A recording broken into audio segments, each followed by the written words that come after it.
aquellos que no estaban. Lo sentimos, bueno, les pasa por no estar, lo sentimos. Los que no pudieron, bueno, le mandamos un beso y a los que no quisieron, lo sentimos. Eh, Les decía que les hago un paso fugaz de una punta a la otra. Eh, el momento de transición sirve para recrear la psicopedagogía y pasar desde un punto donde estamos trabajando y parados, que es o donde se lleva a cabo la práctica, en realidad, vamos a sacar la palabra trabajando, donde se lleva a cabo la práctica en ese momento que era solo la escuela, ¿está bien? A pasar de golpe a estar en muchos más espacios, ¿sí? Y, o sea, ocupar más roles, ¿está bien? A ocupar más roles y a trabajar con otros discursos también, ¿está bien? Hacer una cosa de un trabajo donde puedan convivir distintos discursos, ¿está bien? Ahora vamos a ver una frase que hay acá cuando habla del paradigma de la complejidad que a mí me gusta utilizar, lo vamos a ver ahora cuando veamos el paradigma de la complejidad, ¿sí? Eh, Primero les dije que les iba a hablar de lo que es un paradigma, porque si no tenemos esto de base, no vamos a entender nada de lo que estamos hablando. Tal vez aquellos o aquellas que ya tienen una carrera encima, tal vez, o han estudiado otras cosas, puedan decir que ya saben cuando se habla de paradigma de qué estamos hablando, ¿está bien? Aquellos que no, que es la primera vez que escuchan la palabra paradigma, me parece que deberían saber de qué estamos hablando porque lo van a utilizar muchísimo y mucho más en las ciencias sociales.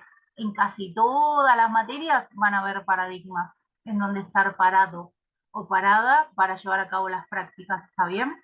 No todos los discursos son iguales y son importantes esas cosas. Los paradigmas son fundantes a veces, ¿sí? Fundantes de eh, bueno, no solo de discursos, porque vamos a decir de discursos, no solo de discursos, sino que de tiempos, ¿está bien? Por ejemplo, en el actual, para decirles algo, en el actual contexto social, económico, político que estamos atravesando, lo más probable es que se fundan nuevos discursos donde se creen nuevos paradigmas que van a cambiar, qué sé yo, no sé, pónganle la mirada económica de un país, puede llegar a ser, o cómo hundir un país también. Eh, Paradigma. Paradigma, acá tomamos a Kunt, es casi la única, lo van a ver en diferentes materias y va a decir cosas distintas en cada materia, pero al fin y al cabo siempre se toma la definición de Kunt, ¿está bien? Y es un conjunto de prácticas que definen una disciplina científica durante un periodo específico de tiempo. Volvemos a lo que dije antes igual, ¿eh? En las ciencias sociales conviven. Cuando dice acá un periodo específico de tiempo, no es que tienen un principio y un final, a veces sí, pero a veces no. Por ejemplo, en nuestro punto de lo que vamos a hablar, el paradigma escolar muere en algún punto porque hoy día estamos parados sí o sí en el paradigma de la complejidad y ya no podemos volver eso atrás. Para que se den una idea, si alguien sabe de la práctica, se los voy a poner de esta manera para que se les haga más fácil de entender qué hacía. Ustedes dirán, no es tan difícil, pero a veces el cerebro nos juega una mala pasada y por ahí no logramos definir bien o no entendemos bien qué hace un psicópe o qué hacía un psicópe en el paradigma escolar. Si están dentro del ámbito laboral de los acompañantes terapéuticos, de las escuelas o de día, qué sé yo, sepan que hacía un trabajo como el que hoy hacen las DAI o los DAI, ¿sí? Que son los docentes de apoyo a la integración, ¿sí? Si alguien está, por ejemplo, en el ámbito, más o menos va a entender lo que le quiero decir. Eso era el trabajo que se hacía en la psicopedagogía escolar, más o menos, para que se den cuenta.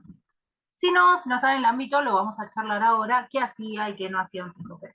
Bien, principalmente esto del paradigma escolar se da dentro de lo que es el positivismo. El positivismo, ¿sí?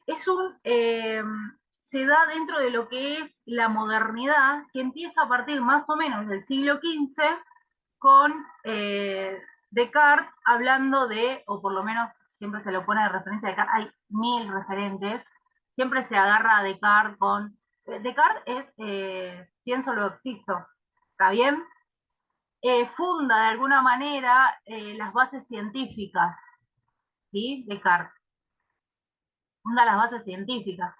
Eh, entonces, bueno, nada, se lo tienen como referente. Obviamente que como todo, como toda cosa lleva un proceso, eso lleva un proceso, no es que Descartes un día dijo en el siglo XV, se paró un tipo y dijo, mira, vamos a fundar las bases científicas y a partir de este momento empezamos la modernidad. Eso no existe, ¿está bien? Siempre es un proceso.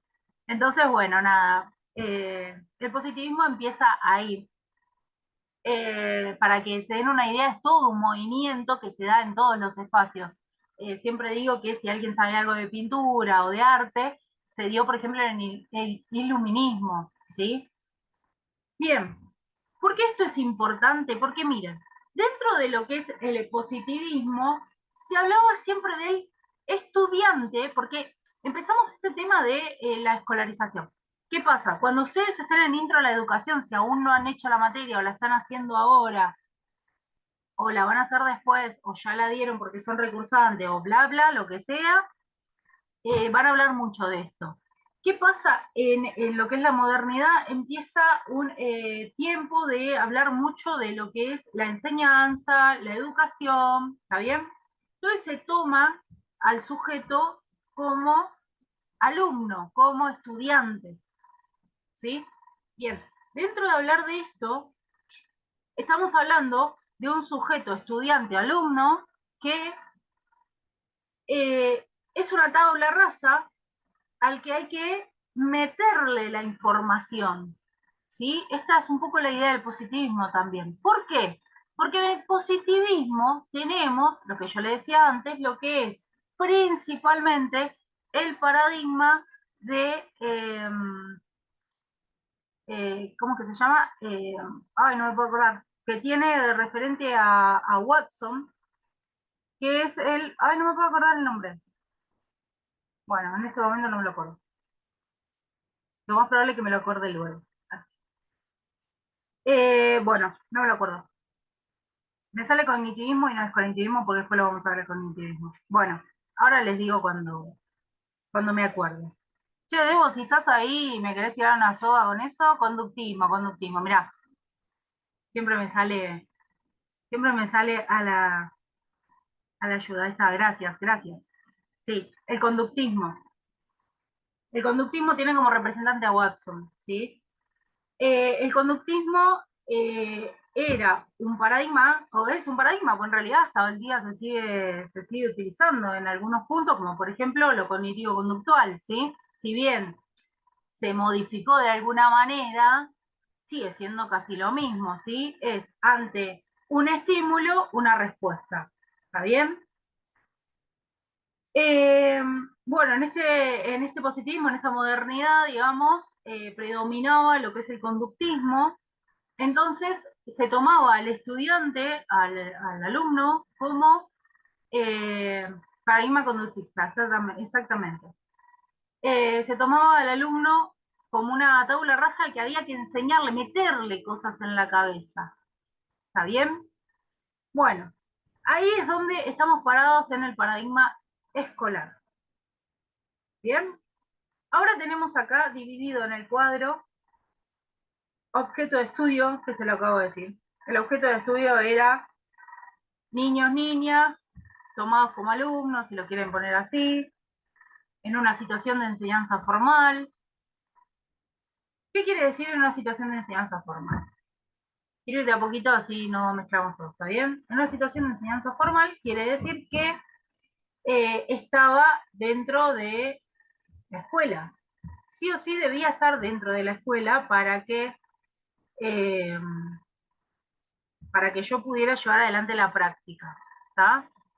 Cuando se corta, igual 10 minutitos me da, pero cuando se corta, volvemos a entrar por el mismo link, ¿está bien? Si no entra de toque, banquen a mi compu un poquito, y si no entraré desde el celu si veo que no quiere saber nada, ¿sí? Bien, vuelvo a esto. Hablo todo junto, ¿no? Perdón, soy así. Perdónenme. Eh, bien, le decía que está dentro, es un sujeto que está dentro de la enseñanza formal, o sea, el colegio, ¿sí? Tenía que estar dentro de la escuela para que yo ejerciera mi trabajo.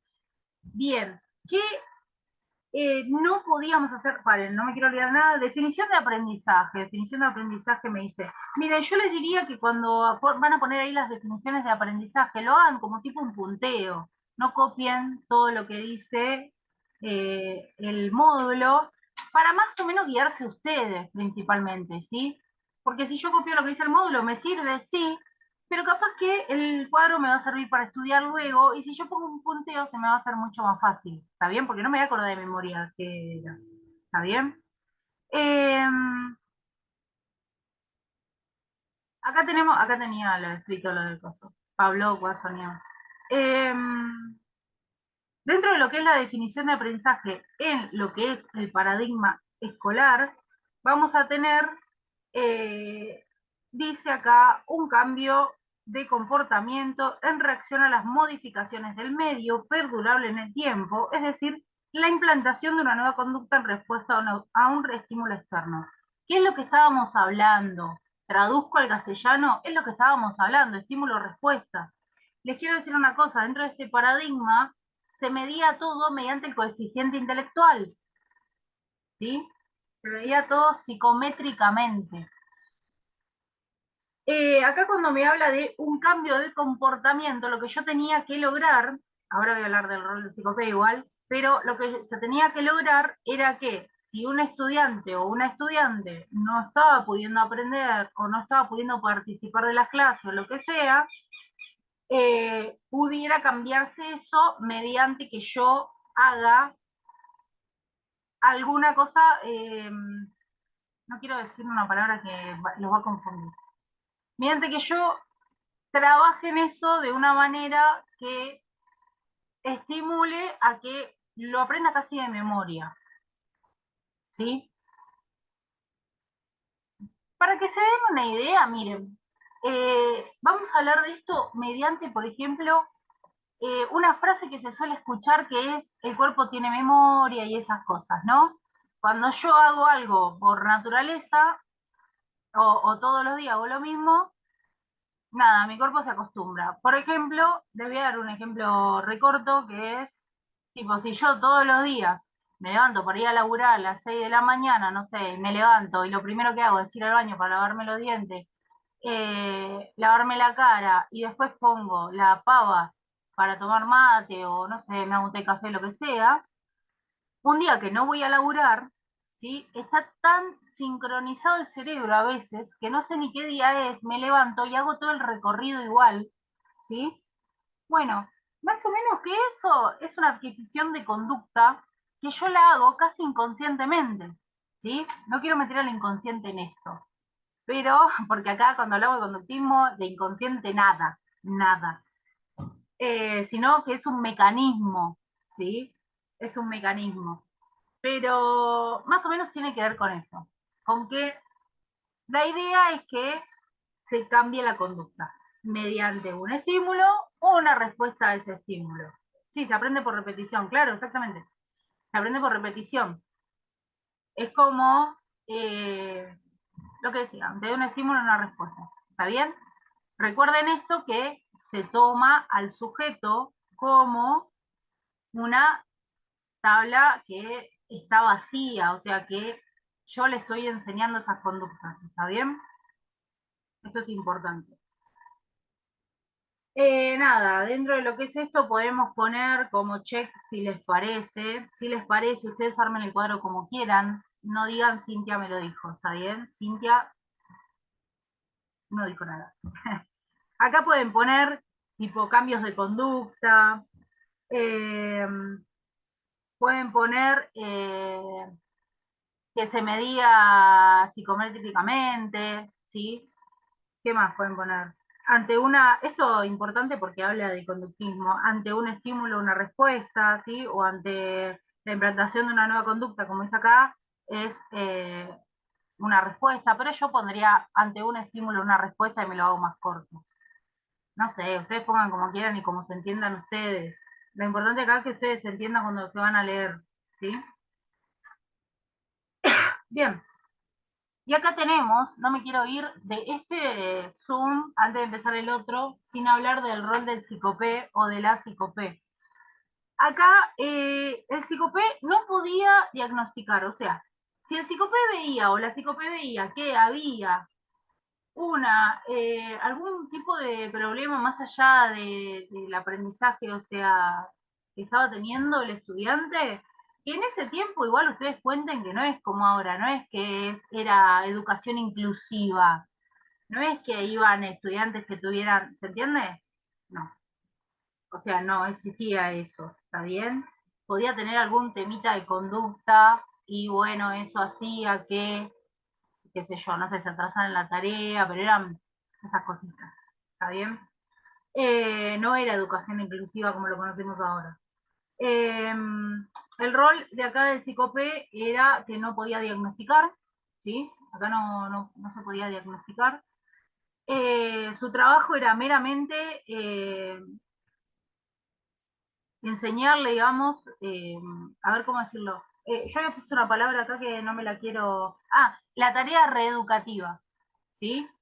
Esto que les estoy diciendo, que es una tarea reeducativa. O sea que cuando hablamos de estímulo-respuestas, por ejemplo, no sé, no les salía, qué sé yo, no sé, las matemáticas, no sé, no les salía las cuentas, bueno, lo que hacía el psicópata era dar como un empujoncito o enseñarle alguna otra técnica para aprender las matemáticas, ¿está bien? Estaba reducido como a eso. Eso es reeducar, o sea, ante lo ya conocido, implantar algún otro estímulo, o sea, buscar alguna otra técnica para que aprenda eso que le estaba costando aprender, ¿sí? Qué sé yo, como bien digo, una cuenta, por ejemplo. ¿Está bien? Eh, a ver si me olvido algo. Bueno, no, básicamente eso, ¿sí?